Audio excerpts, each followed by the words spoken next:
সালমান শাহর সাথে কিন্তু আমার পরিচয় অনেক আগে। সে ৯২ সালে বিটিভিতে উনি পর্দার আড়ালে কাজ করতেন। আমরা একসাথে, এবং সে জানতো যে আমি ক্যাডার সার্ভিস কর্মকর্তা, এবং আমার সাথে তার খুব সুন্দর একটা সম্পর্ক ছিল। এবং সে বলতো, পীরজাদা ভাই, আপনার চেহারা তো নায়কের মতো, আপনি কেন এই সার্ভিসে আসলেন, আপনি কেন এই চলচ্চিত্রে আসলেন না? তারপর তার মৃত্যুর রহস্য উদ্ঘাটিত হোক, এটা আমরা সবাই চাই। সে আত্মহত্যা করেছে নাকি তার হত্যা করেছে, এটার বিচার হোক চাই। এবং মহামান্য হাইকোর্ট কিন্তু এটা তদন্তের নির্দেশ দিয়েছে যে এটার মধ্যে উনি উপাদান পেয়েছেন হত্যার। এখন আমি চাবো যে ন্যায় বিচার যেন হয়, এবং সালমান শাহর এই হত্যা বা আত্মহত্যার এটার রহস্য যদি উদ্ঘাটিত হয়, এবং কোনো নিরপরাধ লোক যেন সাজাপ্রাপ্ত না হয়, আবার একটা অপরাধী যেন মুক্তি না পায় বা খালাস না পায়, সেটা দেখার দরকার। তবে আমি তো ম্যাজিস্ট্রেট ছিলাম, আমি মেট্রোপলিটন ম্যাজিস্ট্রেট ছিলাম, বিচারক ছিলাম।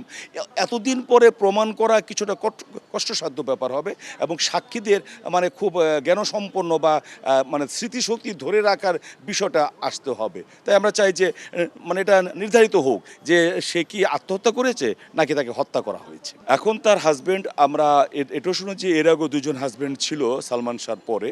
হাজব্যান্ডকে পাঠিয়েছে, যদি তাকে অ্যারেস্ট করা হয় আদালত এর জন্য সে পাঠিয়েছে। জামিন জন্য আবেদন করতে পারে, এটা মহামান্য বা মাননীয় আদালত দেখবে জামিন পাবে কিনা। সেও তো এটা টেস্ট করেছে যে উকিল সাহেবরা কী বলে। এটা হয়তো প্রাথমিক আলোচনার জন্য গিয়েছে, পরে হয়তো জামিনের প্রেয়ার দিবে। এটা জামিন চাইতে পারে, জামিন পেতেও পারে, আবার হাজতেও যেতে পারে। মার্ডার কেসে সাধারণত আমরা প্রথম 2 মাস জামিন দিতাম না, তাদেরকে হাজতে থাকতে হতো।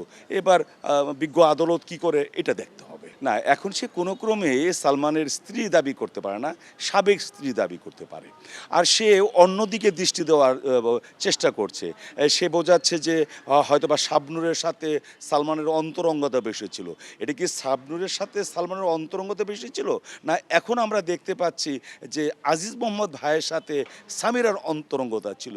এইসব বিচারে চলে আসবে, সাক্ষীদের বয়ানে চলে আসবে। আর তার মৃত্যু নিয়ে কিন্তু একটা সন্দেহ আছে, কেন সে ফাঁসি দিয়ে আত্মহত্যা করেছে তারা বলেছে, কিন্তু মানে তার গলায় তেমন কোনো চিহ্ন ছিল না, আর তার গায়ে আঘাতের চিহ্ন ছিল। যদি কেউ আত্মহত্যা করে তাহলে গায়ে আঘাত লাগার কথা না, কিন্তু এখানে গায়ে আঘাত লাগার দেখা গিয়েছে। আরেকটা হলো যে ফ্যানে সে আত্মহত্যা করেছে, সেই ফ্যানে কিন্তু সামান্য বেঁকে যায় নাই, এটাও কিন্তু একটা প্রমাণ।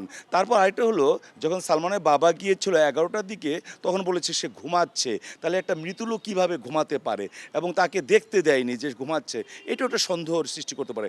এগুলিকে বলে পারিপার্শ্বিক সাক্ষী। যে যেখানে সে মৃত্যু ঘটেছে 10টার মধ্যে, 11টার মধ্যে তাকে জীবিত বলা হচ্ছে, এবং তার শরীরে তেল মালিশ করতেছিল, এবং সালমানের বাবা দেখেছিল যে সে বেডরুমে শুয়ে আছে। সেটা কি শুয়ে ছিল নাকি সে মৃত অবস্থায় ছিল, এটা একটা ক্যামোফ্লেজ ব্যবস্থা করেছে, এটা হতে পারে। তবে সামিরার কথাবার্তার মধ্যে অসংলতা দেখা যাচ্ছে, এবং তার যে একটা অপরাধপ্রবণ মন, তার বিভিন্ন সময় বিভিন্ন কথা এবং অভিযোগ তোলা সালমানের বিরুদ্ধে, এটা তাকে মনে হয় তার মানে অপরাধপ্রবণ মনেরই বহিঃপ্রকাশ ঘটেছে বলে আইনের কথা এটা বলে। হ্যাঁ, আজিজ মোহাম্মদ ভাইয়ের মানে এফডিসিতে বা চলচ্চিত্রে অবদান আছে, কিন্তু একজন খুনির অবদানকে বড় করে দেখার কিন্তু উপায় নেই।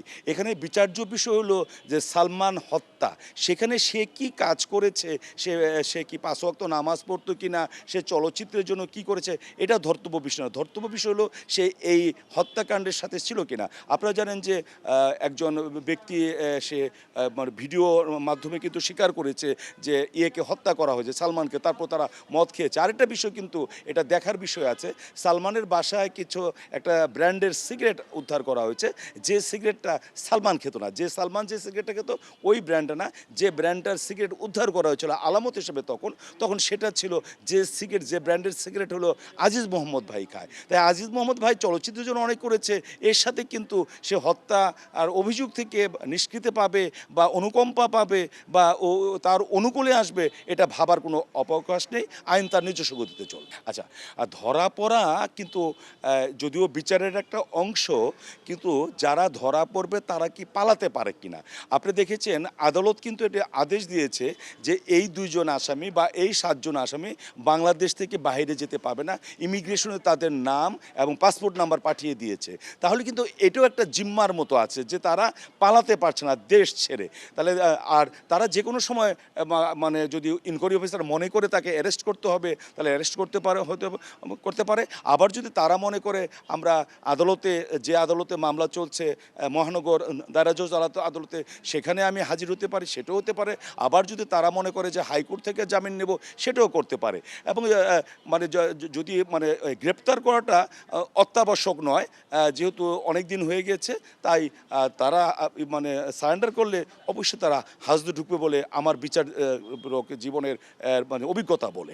ওই সময় সালমান শাহকে কেন হত্যা করেছে তার সাথে কিন্তু বর্তমানে শাকিব খানের অবস্থা কিন্তু কোনো মিল নেই, এবং এইটা বলার কোনো অপেক্ষা রাখে না যে তাকে কিন্তু চলচ্চিত্রকে ধ্বংস করে দেওয়ার জন্য হত্যা করা হয়নি। তাকে হত্যা করা হয়েছে হলো এই ভালোবাসা বা কি বলবো মানে নেগেটিভ অর্থে বলবো এ কারণে সামিরার সাথে হয়তো বা আজিজ মোহাম্মদ ভাইয়ের এবং তার সাথে আরও কয়েকজন সহযোগী হতে পারে। যেহেতু সে বড় একটা প্রযোজক ছিল, তার সহযোগী কিন্তু আমাদের মিডিয়া লাইনেরও অনেক হতে পারে বা থাকতে পারে। তাই শাকিব খানের ব্যাপারে এরকম ঘটবে এটা ভাবার এখন পর্যন্ত উপায় নেই। কেন শাকিব খানের এখন বিবাহিত বা বৈধ বউ বলতে কেউ নেই। আর দুটি বউর সাথে যেটা সাবেক ছিল তাদের সাথেও তাদের কিন্তু ওই খারাপ সম্পর্ক নেই। তারা রেগুলার আমেরিকা অপবিশ্বাসও দেখা করছে এবং দেখা করছে, বুবলিও দেখা করছে। তাই শাকিব খানকে মেরে ফেলবে, এটা হলো শাকিব খানের একটা ভক্ত আছে, এই ভক্ত গ্রুপকে নেওয়ার জন্য নীলা চৌধুরী হয়তো ছেলের প্রতি বেশি আদর, ছেলের প্রতি সব মায়েরই ভালোবাসা থাকা দরকার, সে কারণে এটা তুলেছে যে শাকিবেনদের মানে সাপোর্টটাও সে নিবে। কিন্তু এই সাপোর্ট নেওয়ার কিন্তু আইনের দৃষ্টিতে কোনো মূল্য নেই। এটা সাক্ষীতে আসবে যে কাকে বুকিং করা হয়েছে, কাকে সুপারিশ দেওয়া হয়েছে, কাকে হত্যার মানে পরিকল্পনা করতে বলা হয়েছে, এগুলি এখন আসতে পারে। আসার সময় সাক্ষীদের সাক্ষ্যতে আসলো কিনা সেটা ব্যাপার দরকার। কারণ যেহেতু উঠেছে যা রটে তা কিছুটা বটে, তা কতটা বটে এটা সাক্ষী প্রমাণে আসবে।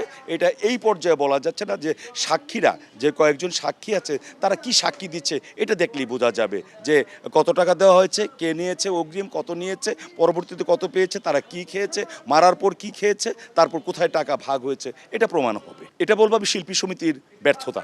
কেন হলো শিল্পী, সাকিব খান হলো মানে সালমান শাহ হলো শিল্পী, এটা শিল্পী সমিতির ব্যর্থতা বলবো। শিল্পী সমিতি কি শিল্পীদের স্বার্থ দেখবে? শিল্পী কারা? যারা অতীতে ছিল, যারা এখন আছে, তারা ভবিষ্যতে আসবে। কিন্তু সালমান শাহর মতো একজন শিল্পীকে তো অবশ্যই তাদের মূল্যায়ন করা দরকার এবং তাদের ব্যাপারে অন্তত একটা মানববন্ধন করা দরকার ছিল। এবং তারা জোর দাবি যে আমরা উচিত বিচার চাই, আমরা ন্যায় বিচার চাই। এতে কে বাজবে বা কে খালাস হবে এটা ব্যাপার না। আমাদের যে আরেকজন শিল্পী আছে ডনের নামটাও কিন্তু আসতেছে, কিন্তু ডনের আমরাও চাই না যে বিনা বিচারে বা অযথা সে হরেনি হোক। ডনও আমাদের শিল্পী সমিতির লোক, কিন্তু আমরা ন্যায় বিচারটা তো চাইতে পারি। শিল্পী সমিতির একটা দায়িত্ব, তারা বলুক যে আমরা ন্যায় বিচার চাই, যেন একজন নিরপরাধ লোক দোষী সাব্যস্ত না হয়, আবার একজন দোষী লোক নিরপরাধ সাব্যস্ত না হয়। এটা শিল্পী সমিতির দায়িত্ব, ব্যর্থতা বলবো আমি।